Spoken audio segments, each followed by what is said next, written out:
Madame, Monsieur, bonsoir, bienvenue dans ce journal. Voici les titres. Elle s'invite dans la campagne des législatives. Elle, c'est l'UDAF, l'Union départementale des associations familiales. La structure veut connaître les propositions des candidats quant aux politiques familiales, exemple des personnes âgées. Des précisions dans ce journal. La prostitution des mineurs à Mayotte, une réalité sur notre territoire, et cela fait l'objet d'une matinée de sensibilisation ce matin. C'était au lycée des Lumières. L'initiative est de la FCPE qui veut sortir ces jeunes de cet engrenage et cela passe par la formation des travailleurs sociaux. Zalifa Hassaniko, présidente de la FCPE, est notre invitée ce soir. Comment organiser la filière pour des ovins et des caprins à Mayotte? Pour tenter d'y répondre, les producteurs étaient réunis ce matin à Mamoudzou pour en discuter. Leur but est de trouver des solutions pérennes pour sécuriser cette activité. Les politiques familiales au cœur des rencontres organisées par l'Union départementale des associations familiales, l'UDAF, avec les différents candidats aux législatives. Au menu des thématiques inhérentes aux personnes âgées, par exemple, les 10 candidats de la circonscription 1 auront donc l'occasion de partager leurs propositions à ce sujet demain. Et quelles sont les attentes de nos personnes âgées? Shafika Salimoukou et Miss Baudine Bakar sont allés leur demander. Voyez ce reportage. À 78 ans, Echaboura a sa liste de doléances concernant les personnes âgées de l'île. Pour elle, le bien-être des seniors doit être mis en avant. On aimerait que le député nous aide à sortir un peu de chez nous, qu'on fasse des activités, qu'on voyage, qu'on prenne un peu l'air pour voir autre chose. Parce qu'on reste tout le temps à la maison, seul, face à nos maladies et on ne sait plus quoi faire. Pour la présidente des aidants familiaux de Mayotte, plusieurs sujets sont à aborder en amont avec les parlementaires en personne, des parlementaires qui parfois brillent par leur absence. On a les aidants, on fait quelque chose pour les aidants, on les appelle les députés ou bien sénateurs, quelque chose comme ça, qui venaient discuter avec les mamies et nous-mêmes. Non, certains que même ils envoient comment dirige quelqu'un d'autre ou venir à eux-mêmes.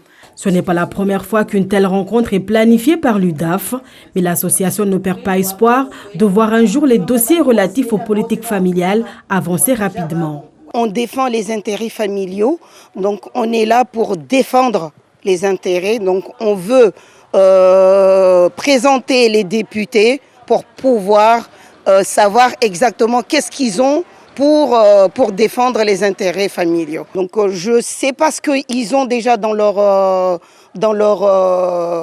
comment dirais-je, dans leur programme, mais leur feuille de route.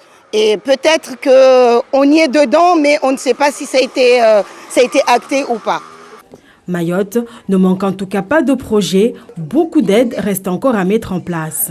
On a besoin de congés. Surtout nous, qu'on a les mamans qui sont malades, les aidants, qu'on aide notre mère. Deux fois, on a besoin de quelqu'un qui vient nous aider. Un peu, nous, comme ça, on puisse aller quelque part, se reposer un peu. Selon ces familles, nous sommes cette année face à une nouvelle génération de candidats à la députation capables de faire bouger des lignes. Des candidats sur lesquels reposent tous leurs espoirs. Et les candidats de la seconde circonscription seront, eux, conviés aux discussions jeudi 9 juin. Pour un peu de sous, des vêtements ou encore des téléphones portables, des mineurs s'offrent à des adultes. La prostitution des mineurs est une réalité sur ce territoire. La FCPE tire la sonnette d'alarme. Elle a ainsi invité les différents acteurs ce matin pour une matinée de sensibilisation au lycée des Lumières à Kaweni. Car pour aider ces jeunes, il faut former des travailleurs sociaux. Chafanti Alibako, Youssouf Ahmed Matoir. Je pense plus prostitution des mineurs en Thaïlande, ailleurs et tout, on a plus de mal à l'imaginer à côté de chez nous. Impossible de détourner le regard. Ces parents sont mis face à la réalité de la prostitution des mineurs. À travers un condensé de témoignages, beaucoup prennent conscience du danger. On a toujours l'impression de donner la bonne éducation. On a toujours l'impression d'échanger avec les enfants. Mais là, je m'aperçois personnellement ce matin que ce n'est pas suffisant. Et on a plutôt tendance à s'exprimer de par nos expériences, alors que le monde évolue, le contexte est différent. Les enfants ont d'autres visions qui restent quand même l'opposé de ce que nous avons eu dans notre jeunesse à l'époque. Et que tout ce contexte-là, il faut le prendre en considération. Nos enfants ont des amis qui se confient et il faut être proche de son enfant et des amis, surtout les amis qui sont autour, parce que très souvent l'enfant ne se confie pas directement aux parents. Ces dernières années, plusieurs phénomènes ont émergé à Mayotte, mis en exergue par l'absentéisme des élèves. Ça veut dire que l'enfant, en arrivant devant son établissement, il y a quelqu'un qui vient le récupérer et l'amener où on ne sait pas. Donc il faut qu'on soit vigilant sur cette question et on ne comprend pas non plus comment se fait-il que tard le soir, on voit des jeunes filles qui font des stops. À Mayotte, la prostitution des mineurs commence parfois dès 8 ans et ne se réduit plus à la traite des mineurs d'origine étrangère. S'il faut qu'on fasse des réunions de quartier, on le fera parce que c'est un phénomène qui touche toutes les quartiers, comme je l'ai dit, mais toutes les couches de société.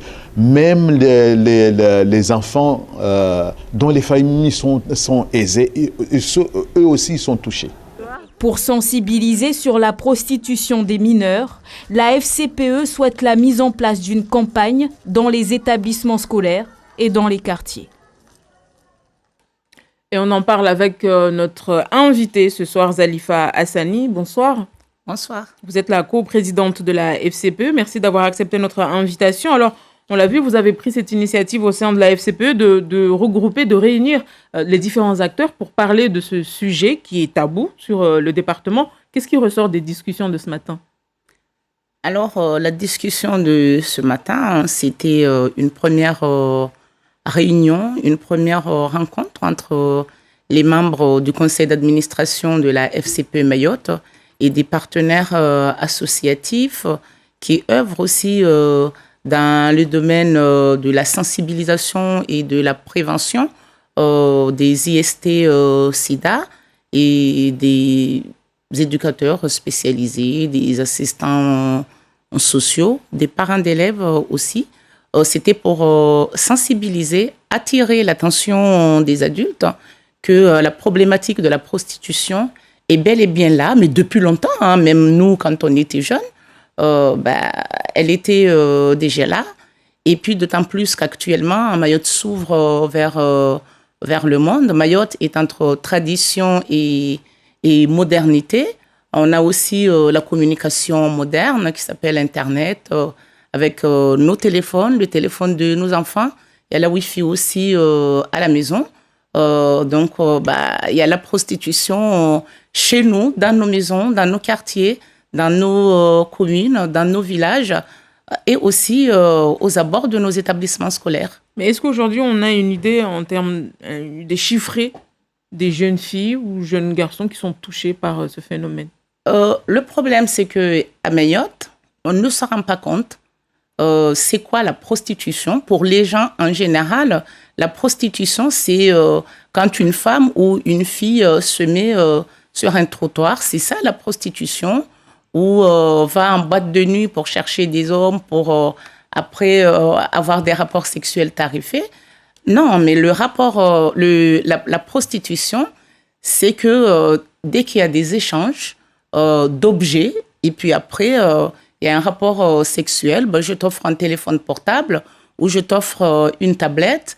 Après, en retour, il y a un rapport sexuel. C'est ça, en fait, la prostitution. Donc, il y a plein de jeunes filles qui sont déjà là-dedans et qui ne savent pas que c'est ça, la prostitution. Peut-être que dans leur tête, elles pensent que c'est un amour, comme ils disent. Mais cet amour, dès qu'il y a une relation sexuelle, il y a des cadeaux en retour, il y a des échanges. On a entendu le coprésident de la FCPE, Haïdar Atoumani, dire que c'était des jeunes filles qu'on venait chercher devant les établissements parfois et au vu au-dessus de tout le monde. Mais en fait, comment ça se passe? C'est que, vous savez, en fait, ici, la prostitution à Mayotte, elle n'a pas de visage. Elle n'a pas de classe sociale. elle n'a pas d'origine sociale, elle n'a pas d'ethnie, elle n'a pas de race. Elle touche tout le monde.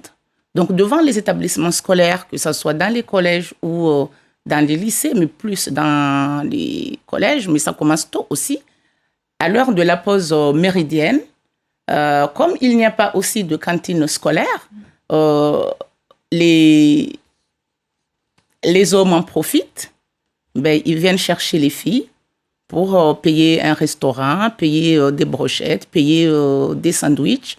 Ben, du moment où ce n'est pas un parent qui vient chercher son enfant, mais une autre personne, un autre adulte. Mais c'est ça, en fait, c'est à l'insu de tout le monde. Est-ce que vous pensez qu'avec cette première réunion qui a eu lieu ce matin, les pouvoirs publics ont pris conscience de ce phénomène ? Ben, nous sommes sûrs que le pouvoir public est déjà au courant de ce phénomène parce que depuis l'année dernière, il y a déjà certaines associations qui travaillent déjà sur ce sujet. Mais ce qu'il faut faire attention aussi, c'est que la prostitution en métropole, ce n'est pas comme la prostitution chez nous ici. Et c'est vrai aussi que la prostitution des mineurs, même la métropole est touchée, mais même si c'est le même public, le même âge, l'adolescence, mais ce n'est pas la même culture. Donc c'est pour ça que chez nous, il faudra bien penser avec les professionnels, les associations, les pouvoirs publics, qu'est-ce qu'on va faire pour sensibiliser les parents et les enfants et protéger aussi les enfants. C'est ça le problème. Il ne faut pas non plus calquer une méthode qui a été mise en place à Métropole et venir la mettre ici à Mayotte. Merci beaucoup. Voilà. Merci beaucoup Zalifa Hassani. Je rappelle que vous êtes donc la coprésidente de la FCPE. Nous aurons l'occasion d'en reparler. Merci à vous. Et on ouvre à présent notre page consacrée aux législatives.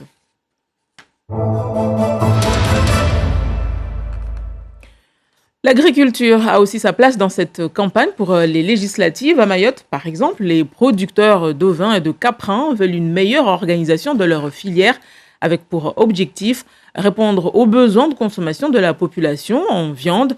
Des discussions ont donc eu lieu en ce sens ce matin lors de leur assemblée générale. Hachim Saïd Hachim, Fahar Hussein.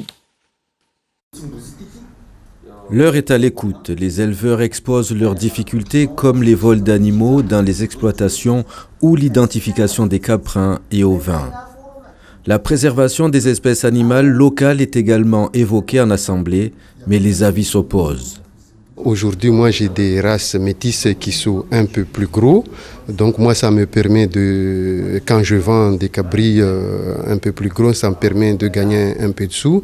Mais aujourd'hui, avec les races locaux, on ne gagne pas grand-chose. Donc, pour moi, je vais voir le projet être mis en place pour pouvoir décider demain si je reste sur mes métis ou je reviens sur la race locale. On délaisse nos animaux, nos produits auxquels nous on a grandi avec et c'est dommage parce que c'est notre patrimoine, c'est ce qui est identifié de chez nous. Les aides ne seraient pas accessibles à tous.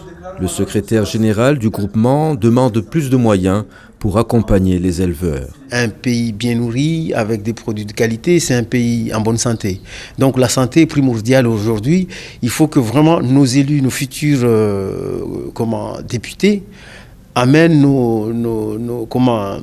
en tout cas notre clé d'alarme jusqu'au niveau du gouvernement pour que le gouvernement puisse apporter enfin une solution, une réponse à la hauteur des attentes des Mahorais. Les priorités sont nombreuses. Aujourd'hui, il est urgent de lancer l'identification ovine et caprine pour développer l'activité et sécuriser la filière. Et place à notre rubrique 1 minute des législatives avec vous, Miss Baudine Bakar. Bonsoir. Bonsoir, Siti. Alors, ce soir, notre rubrique nous amène en 2002, année où Henri Jean-Baptiste finit son mandat et qui ne se représente plus. Oui, à 69 ans et 16 ans comme représentant des Mahorais à l'Assemblée nationale, Henri Jean-Baptiste n'est pas candidat à sa propre succession et le MPM n'est plus qui il était et les élections vont donc se jouer uniquement avec les enfants du pays. Pas moins de 16 candidats à l'époque pour une seule circonscription et pour la première fois, une femme comme candidate, Souraya Abdourahmane, que vous voyez à l'image, avec l'étiquette radicale de gauche, elle a eu 1,46% City. 2002, c'est également l'année des alliances et une primaire au sein du MDM.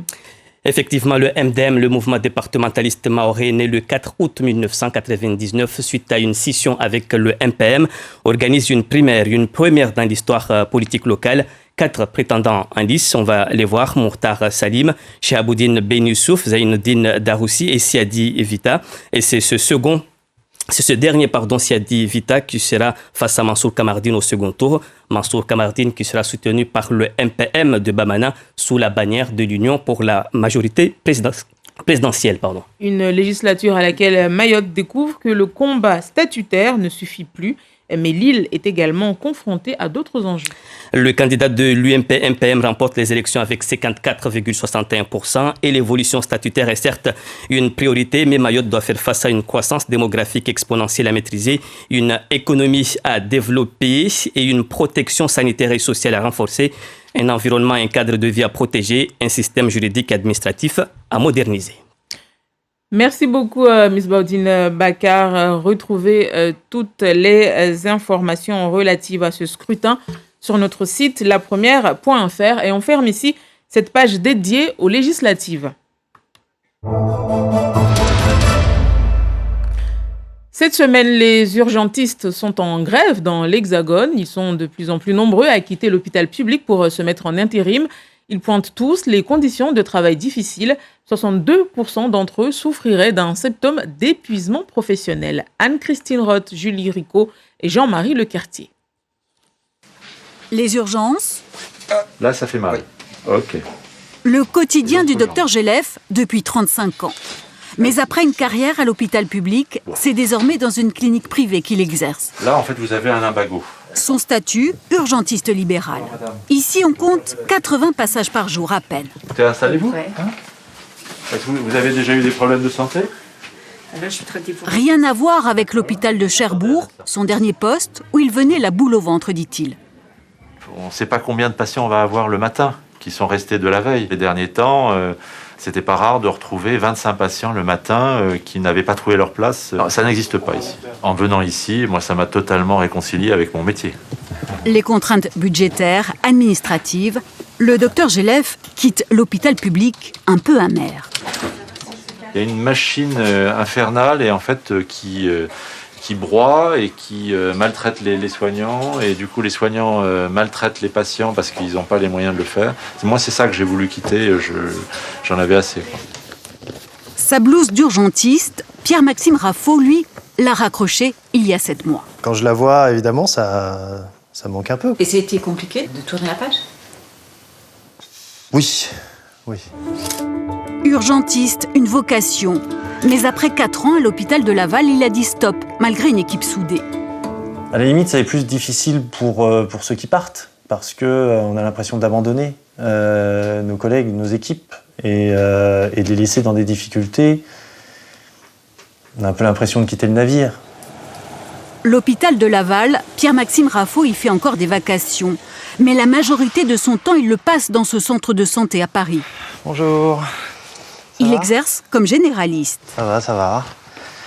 Alors du coup, il y a combien de patients ce matin là ? Ouais, au programme ici, un patient tous les quarts d'heure et aucune tâche administrative, loin de son ancien quotidien. Dans les services d'urgence, une fois que vous avez pris en charge votre patient et que vous avez posé un diagnostic, établi les premières thérapeutiques, qui est votre travail d'urgentiste, après vous passez le triple du temps à juste trouver un lit. Ici, le patient arrive dans mon cabinet, il me présente son problème médical, il repart une fois que j'ai fait l'ordonnance. Reprendre sa blouse d'urgentiste, Pierre-Maxime Raffo ne l'exclut pas si un jour les conditions s'améliorent. Et toute autre chose, Miss Excellence Mayotte, de retour chez elle après à la cérémonie il y a quelques semaines déjà pour l'élection nationale de Miss Excellence. Chifaoui Shaharouman est arrivée 3e de l'élection pour le titre national. C'était le 4 mai dernier en métropole. Elle est donc la 3e dauphine de Miss Excellence France 2022 de Garance à Ravel.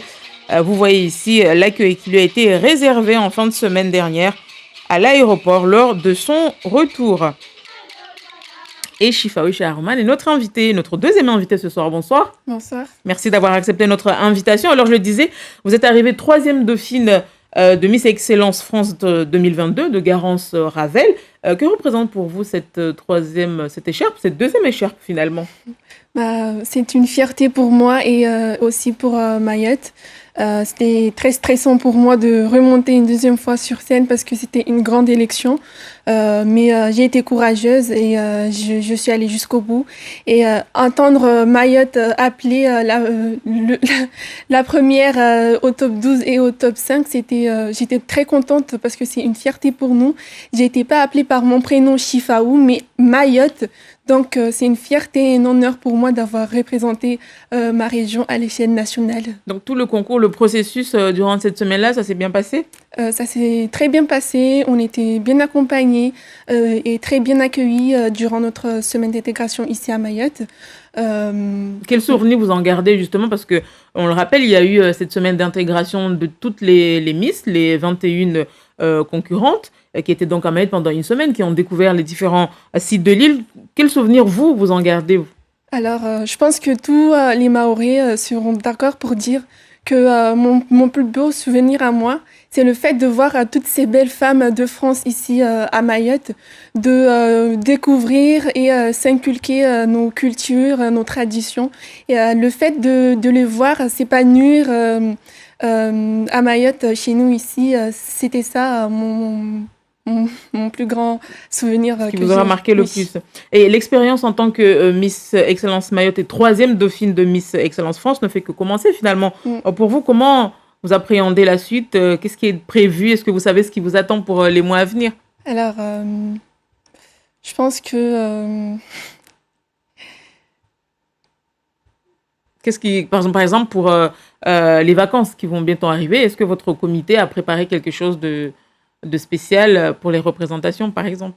Je pense que oui, effectivement. Avec des écharpes, maintenant j'ai l'écharpe de 3e dauphine et bientôt je vais remettre l'écharpe de Miss Excellence Mayotte. Donc je pense que mon comité a bien préparé des événements pour que je puisse profiter au maximum de mon mandat qui me reste.